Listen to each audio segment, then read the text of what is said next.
okay gabadhana waxay tiri Soomaalidana hadda dhulka hoostiisa wax ku aastid way soo Assalamu alaykum warahmatullahi ta'ala wabarakatuh wanigo dirisa YouTube ka daawanisno dirisa abdi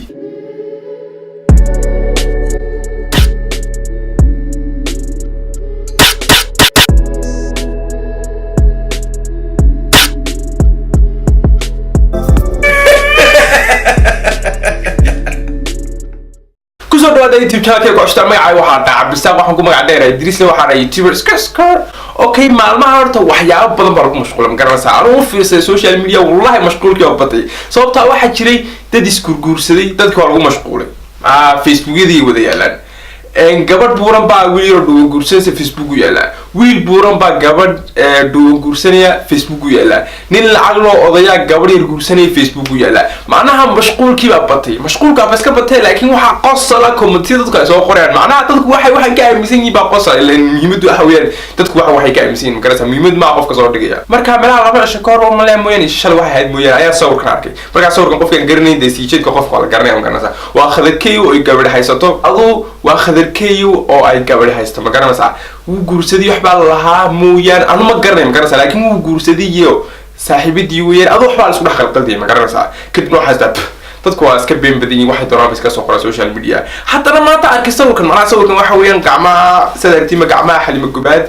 iyo gacmaha gabadha bas ku yar mida mooyaan aad ma fahmin laakiin dad waxa jira wax ka aan qowlo wuxuu raadiyay ma garanaysa marka dadkan baa sawirkan imka soo dhigay sawirkan waxa weeyaan isagoo sii jeeda iyo Haliimo Gobaad gacmaheegii markay ay istaqaadiyeen marka dadkan waxay leeyihiin qofkani waa Haliimo Gobaad ee ma aha qof kale marka taa macnaheedu waxay tahay isaga iyo Haliimo Gobaad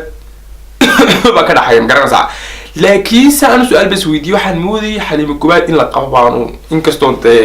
aan ka warhayna gawaan moodayay marka balahan eegno dadkani waxa ay leeyihiin macnaha muhiimad waxa weey dadka commentiga waxa ku soo qoraya waxay leeyihiin okay meesha waxa lagu soo qoray Keyow muxuu wajiga Haliimo Gobaad u qariyay ayay kula tahay anu malayno qofka Haliimo Gobaad tahay laakiin dadka badankoodu bal waxay yiraahdaan mareegana okay qofkan wuxuu dhahay waa arin aad looga noxo in uu hooyo Soomaaliyeed isku qaawiyo astaghfirullah okay gabadhana waxay tiri Soomaalidana hadda dhulka hoostiisa wax ku aastid way soo saarayaan xataa acuuduga hay soo marina walaataas been ma Soomaalida wax ka warbad ma jiro gaarta waxba kama qarsoobaan oo qofkana waxay tiri Gobaad xaggayga waad ka dhimatay oo wallahi manaagta 1997 nin dhashay u quurtay meelaan ogahay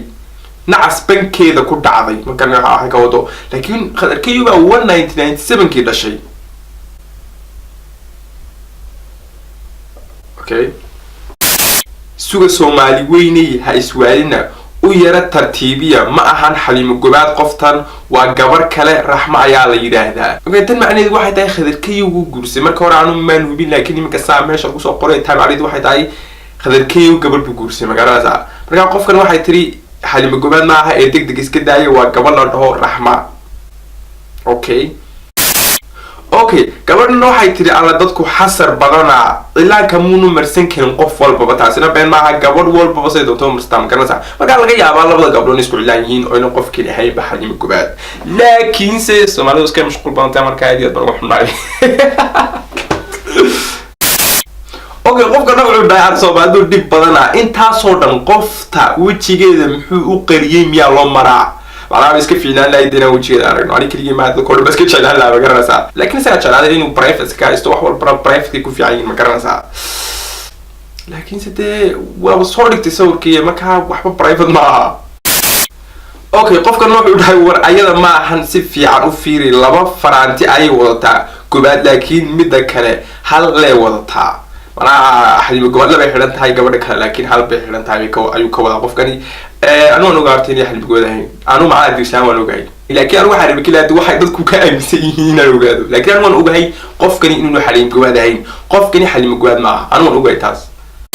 oo qofkana waxay tiri dumaashi wajigeeda mana la tusaya miya mi waan la tusaya laakiin imika ma aha arooska kadib baa la tusaya dumaashi wajigeeda anigu waa jeclaan la arko okay qofka wuxuu dhahay waa filinay gacmahan in la isku soo dhajin doono